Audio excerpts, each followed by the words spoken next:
Andrew Urquhart with you on the program today, and some good news from the Free Speech Union. And honestly, it's not often that we get good news from the Free Speech Union. Those are the guys to saying, oh gosh, your human rights are being taken away, panic now. But no, some good news from the Free Speech Union. However, the good news is that the police in New Zealand aren't really doing their jobs properly.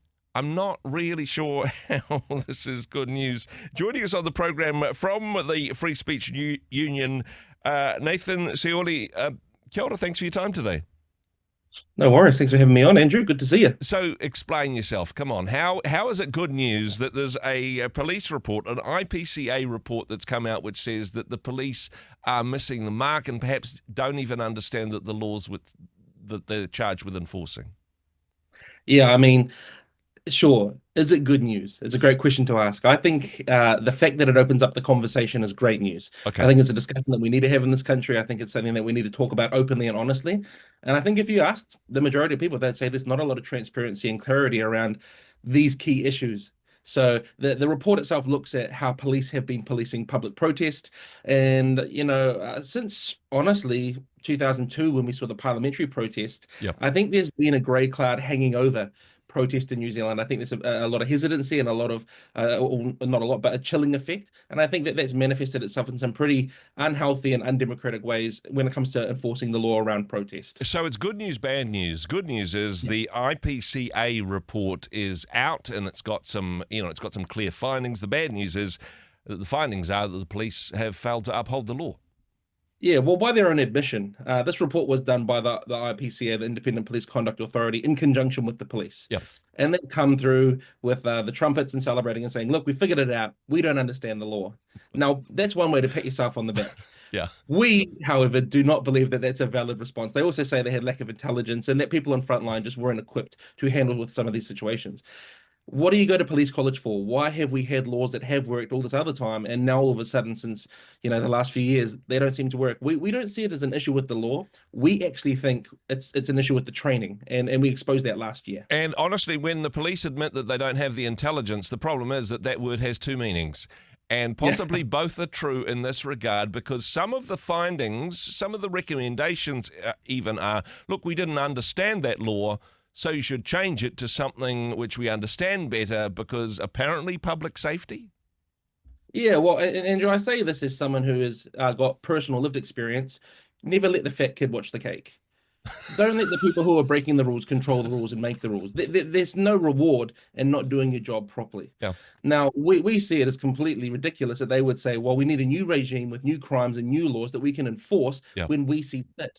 Often police and people in power who are making these laws are the people being protested against. So we really see it as such an opportunity for ideological capture and for it to be weaponized against the people who need protest the most, which is us, everyday Kiwis. Yeah. So, what are some of the, there's three key areas. Take us through them, Nathan. What are the areas that the police are confused about and where they want to see a law change that they can perhaps understand better?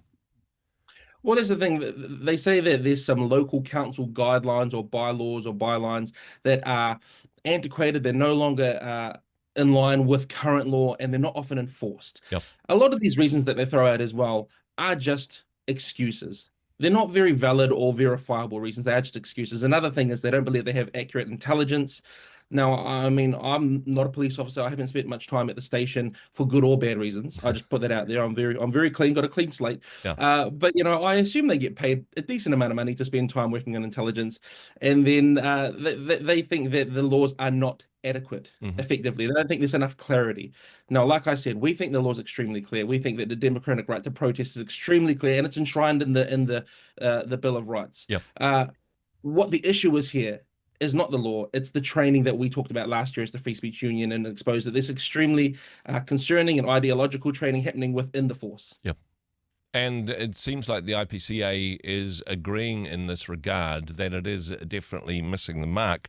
We have seen good, bad and ugly responses from the police when it comes to protests, though protests which in some cases, the weekend before last, for example, where the protests clearly crossed the line, and I suppose the police allowing the thugs veto to enforce itself. Yeah, I mean, look, they outlined three examples in their report. Now, if we look at just those three examples, those three that they chose, though they chose them themselves, we've got one where they didn't enforce the law effectively at all. Yeah. The Albert Park protest, where only after much public scrutiny and pressure were there retrospective charges, and no one was actually dealt with on the day, and the police were there, Yeah. and they acknowledged that their response wasn't adequate. Hmm. The other two examples that they listed were examples of peaceful counter protest. And our followers will know these stories well, but the stories of Lucy Rogers and Daniel Maxwell, who were arrested in the report cites for their own safety. Wow. Now, when police get into the habit of arresting people to keep them safe and not arresting those aggressors who pose a threat, we have to ask the question, what is actually happening out here when it comes to policing protest? Why is someone like Lucy Rogers, who has a small sign standing by herself on a street corner saying, just selective condemnation of genocide is bad. Why is she the person forced to the back streets, arrested, cuffed, and having her sign taken off her? Why is Daniel Maxwell, a lone counter-protester, being arrested, as opposed to a huge mob of what the police deemed potentially violent and threatening protesters, yet he, the peaceful counter-protester, is the one arrested and going through the legal process at the end of the day? It just does not make sense at all. And the thing which is the most concerning from this is the police are saying, well, okay, we were outside of the law, so let's change the laws. Let's change the laws so we can ignore an angry mob and we can arrest individuals for their own public safety, or perhaps an individual that's holding a sign is making people so angry. So if we arrest that person, breach their human rights and take them away, then maybe the mob won't be so angry. The thug's veto kicks in again, right? Exactly. And here's the thing, maybe I should be more generous to the police and use their language. They called them opportunities to learn. Now, when my human rights are an opportunity for you to learn, I don't see those as being upheld in any sense of the way in what human rights are supposed to be. And you're exactly right. When the police start taking sides on subjective issues and taking stances and enforcing the law through ideological lenses, we all lose. Yeah. Because no one is going to win in that situation where we can't counter-protest, we can't challenge, we can't have conversations or the contest of ideas. Now, you mentioned last weekend or 2 weekends ago now with what happened at Te. We immediately condemned that protest because that did cross the line of what we consider and what the law defines as a peaceful protest. There was physical assault, there was pushing and shoving. We've taken this stance on every single protest that's come across the board in a principled way.